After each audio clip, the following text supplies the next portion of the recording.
So what's this a review for? It's a review for Fanatic. Directed by Fred Durst of Limp Bizkit, starring John Travolta and Devon Sawyer from Idle Hands. And does feature a brief cameo. Yeah, it does actually, yeah. Oh, Jason Voorhees. Somebody else it features a cameo from is Jack Torrance. Jack Torrance? On the Star Map app. As in? Jack Torrance of The Shining. He's... Shining. Yes. Right, so, Fanatic.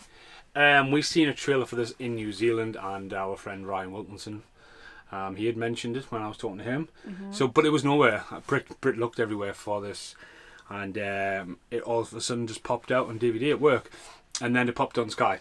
It's literally, because of lockdown, this has been stuck in limbo, then bang, it's here.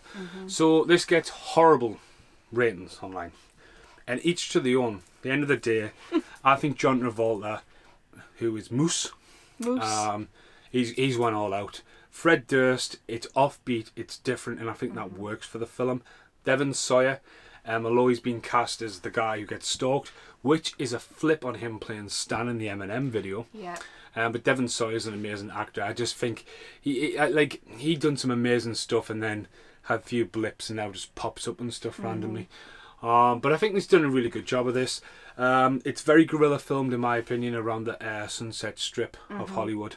I've personally been there, and I was looking at that and going, Jesus Christ, they're right down in the fucking streets doing that. I absolutely love the Limp Bizkit, and I love it how it's not one of the common songs. It's the Truth, which is from the Unquestionable Truth Part 1, which never did a Part 2 for. Very gritty. As I say, it could happen. It could happen. It could easily happen. Based on some events Fred Durst has had. But a lot of people go, why has Limp Bizkit never brought another album out after they released 2 singles? It's maybe because they don't really need to. They just need to bring a single out. And Fred's obviously been more focused in this. He's always put money into other stuff like Puddle of Mud and producing stuff back in the day for him to now to finally come around and direct a full film. I think Travolta was classing it. The whole Rico and the jacket and stuff, and it's a bit creepy in a way. I have personally met people like that, especially at some of the conventions and stuff. Yeah. Where people just go one step beyond, and it's like, it's that moment, because you never know when you meet somebody what they're going to be like, but you've got to remember they're just a person. And the door swings both ways. Each day is like every day, Monday, Tuesday, Wednesday, Thursday, Friday. It's just a fucking day for somebody.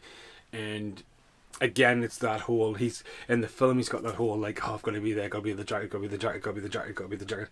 And like, in the way the film's done, the character is taken away from the table at that moment.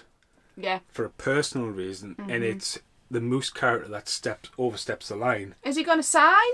Yeah. But again, it's one of those clashes of characters, and then it goes really disturbing. And you think it's not going to go there, then it goes there. So again, if you've heard bad things about it, like your friend today. Oh, just don't listen. Honestly, right, so I love this movie that much. I watched it on a Monday night here. I watched it Wednesday night at home with the parents. And my stepdad was like, it's got shit ratings. And I was like, no. And then him and my mum absolutely loved it. Me and my mum ended up watching it through our fingers, so it's cringeworthy. It's cringy. It's cringy. Not in a shit movie way. It's cringeworthy, as in, oh god, that's creepy, that's deep, that's dark.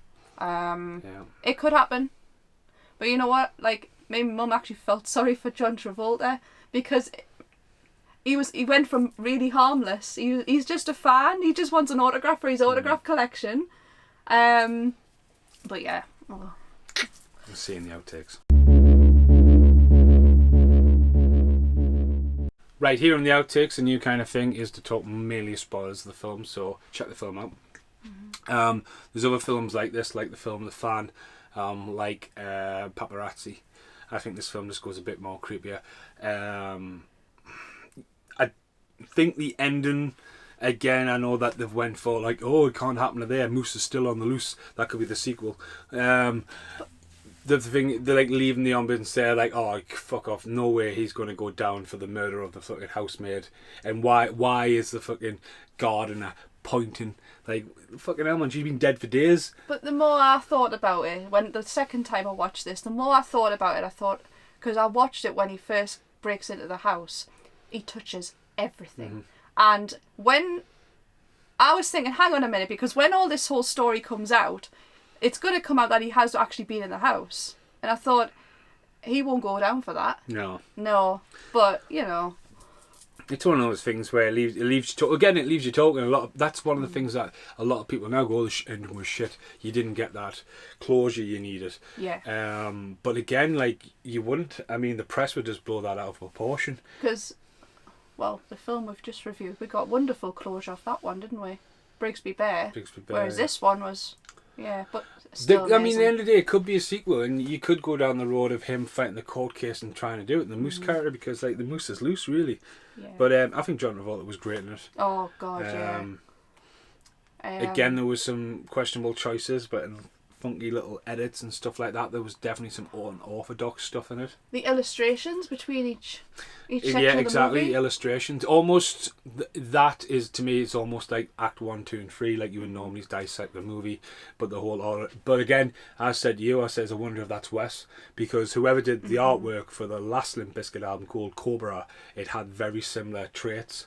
What I was wondering from this as well, so in the movie he finds out where Devon lives because of a star map app. I'm wondering if, because of what happened, well, I don't know what exactly happened with Fred Durst, but it's something similar happened, didn't it? I'm wondering if star map apps are illegal or something now. Well, in Hollywood, you just need to walk down the Sunset Strip and everyone's handing out maps. Or there's a lot of tour things where you go around and they'll go, right. I mean, I've been on one. Like, you'll go, right, that's the toilet where George Michael goes in. Do you want to go for a toilet break? That's Michael Jackson's house. But then, you know what I mean? It's just a normal route. But, like, the more, to be honest with you, the more iconic past actors, they'll go up the Mulholland Drive and they'll go, right, this is that. Because mainly you get on them rides because they get an absolutely min shot and you get outside the Hollywood sign and stuff like that.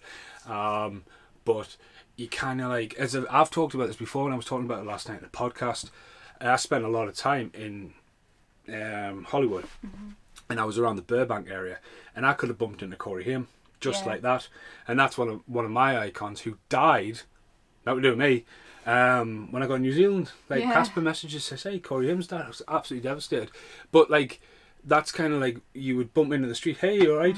And just remember, everyone's a person, you know what I mean? But so, I mean, as I say, I've seen some people that they have no boundaries with stuff like that. Oh, God, Again, in fan collection. I mean, great to have fans and you've got your product to sell to and all that. But so, like The Bodyguard's one we should have really furthered this. The Bodyguard, I think to me as a kid, some of that really creeped me out was not the assassination guy with fucking camera. It's the kid who's, you know, you don't realise, but you see him and you see him and you see him. Kevin Costner even pushes him out of the way. But what gave me nightmares as a kid is when he's getting questioned.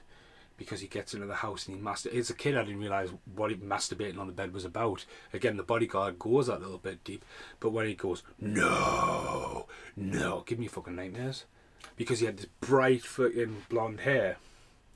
I still haven't seen this movie all the way through, so he's possibly spoiling The Bodyguard for us. No, but like the guy, like it's not the main in The Bodyguard, it's not the main guy who's out to fucking kill her. It's the creepy guy who's the red heron. He's not credited. Who? The creepy guy, I think. My mum looked into this and she couldn't find the name of the actor who plays the creepy guy. Which creepy guy? In The Bodyguard. Oh, the hair. The stalker, yeah. Well, he's in there, but yeah. But no, there's anyway, you as well. Before you go, you got some. You started talking to one of the actors from the Fanatic, didn't you? Oh yeah. So John Travolta's got like a street act and he's a policeman, like a British policeman. Then there's this other guy who does like, he's got the whole crowd, but then he's got his friend pickpocketing while he's got the crowd's attention, like shoving stuff in his nose and that. So I put a post up, tagged actors in, he liked it. Then I commented on his post, he liked my comment and he replied. So even though he was a dick in the movie, thanks for replying, pal. No, that's it. You've just got to catch people at the right time. Oh, yeah. So, again, check out Fanatic. I've been Stephen Monkey Mason. This is the one and only, the Brit Bo. Check out Fanatic.